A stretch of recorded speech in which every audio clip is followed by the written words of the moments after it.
Welcome back. These two men behind bars tonight, more than 3 years after the scheme that led to 4 people freezing to death on the Canadian border made international headlines. Welcome to Breaking the News. I'm Kent Erdahl. Harry Patel and Steve Shand were charged last November with human smuggling, a growing trend that preys on migrants' vulnerabilities. Joe McCoy explains.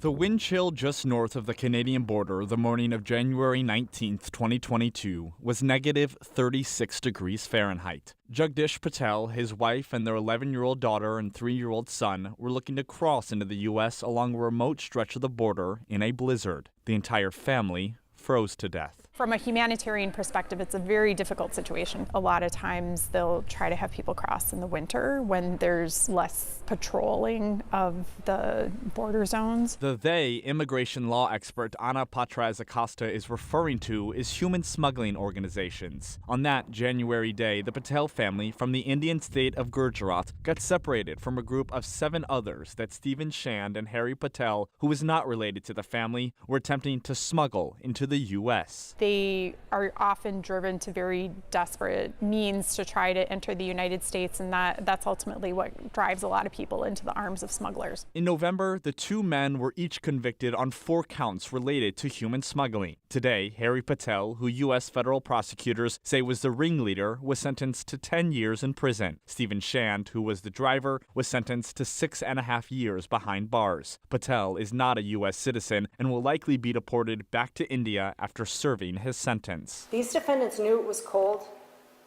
In fact, they knew it was life-threateningly cold, but they didn't care. Lisa Kirkpatrick, acting U.S. attorney for the District of Minnesota, says these lengthy sentences send a message to other human smugglers that there will be consequences to pay. What they cared about was money, and their callous indifference to the value of human life cost a family of 4 their lives. How difficult can it be for law enforcement to catch these smugglers? It's often very difficult because the people who they're smuggling are quite vulnerable, and because of their precarious situation in the United States, they may be fearful or reluctant to talk to law enforcement. With the federal government cracking down on crossings at the southern border, Patraz Acosta says more migrants are now attempting to cross into the U.S. through Canada. It's kind of like the story of the hole in the dike that you put your finger in one hole and then another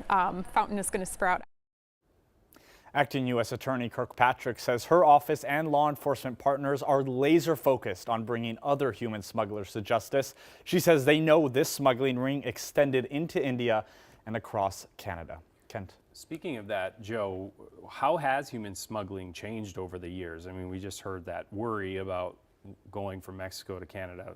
What do we know? Yeah, so we do have some data on this, and according to U.S. Customs and Border Protection data, the number of apprehensions in the Grand Forks region, which is where this family died, tripled from 81 in 2022 to 300 in 2023. Then in 2024, there were 259 apprehensions, and so far the amount of apprehensions in 2025 are on pace to at least match that number. So they spiked, and now they've kind of leveled out a little bit. Wow, and that's just in the Grand Forks region. Exactly. Yeah. Wow, incredible. All right, thanks, Joe.